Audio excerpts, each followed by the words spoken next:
5,000 సంవత్సరాల నుంచి ప్రాచీనమైన వైద్య విధానం ఆక్యుపంక్చర్ అంటే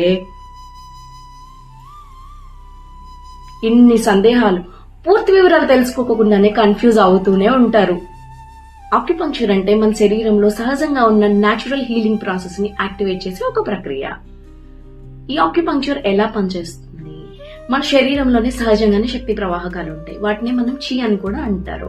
ఈ శక్తి ప్రవాహకాల్లో అడ్డంకులు అంటే బ్లాకేజెస్ ఎదురైనప్పుడు మనకి సమస్యలు ఎదురవుతూ ఉంటాయి. ఆ సందర్భాల్లో మన బాడీలో ఉన్న కొన్ని ప్రత్యేకమైన పాయింట్స్, వాటిని ఆక్యుపాయింట్స్ అంటాము. వాటిని ట్రీట్మెంట్ చేయడం వల్ల మళ్ళీ ఈ శక్తిని రిలీజ్ చేయడము, నేచురల్ హీలింగ్ ప్రాసెస్ ని పెంచడం జరుగుతుంది. ఆక్యుపంక్చర్ అనగానే చాలా మందికి చైనానే గుర్తొస్తుంది, కానీ దాని మూలాలు మన భారతదేశంలోనూ ఉన్నాయి. వేదాలలో ఆఖరిదైన అథర్వణ వేదంలో శరీరం గురించి, ఆరోగ్యాల గురించి, రోగాల గురించి ఆనాడే ప్రస్తావించారు. మహర్షి సుశ్రుతుల వారు మనందరికీ తెలిసిందే ఫాదర్ ఆఫ్ సర్జన్ అని అంటాము.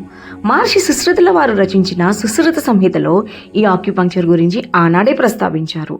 అంటే సూచీభేదన పేరుతో ఇవన్నీ అప్పుడే చేశారు. వాటితో పాటు 107 మర్మస్థానాల గురించి, ఆ స్థానాలలో ఈ సూదులతో నయం చేయడం గురించి ఎప్పుడో వివరించారు. కాలక్రమేణా చైనాలో ప్రాచుర్యం పొంది ఇప్పుడు ప్రపంచ వ్యాప్తమైంది. ఇప్పుడు ఆక్యుపంక్చర్ ప్రపంచంలో అత్యంత ప్రజాదరణ పొందిన డ్రగ్లెస్ థెరపీ. నిష్ణాతులైన ఆక్యుపంక్చరిస్టుల ద్వారా ఇది 100% సేఫ్, 0% సైడ్ ఎఫెక్ట్. ఆక్యుపంక్చర్ గురించి మీకు ఎలాంటి సందేహాలున్నా నాకు కామెంట్ లో తెలియచేయండి. ఆక్యుపంక్చర్ గురించి మరింత ఆరోగ్య సమాచారం తెలుసుకోవడం కోసం మా ఆక్యుసిద్ధ ఛానల్ సబ్స్క్రైబ్ చేయండి.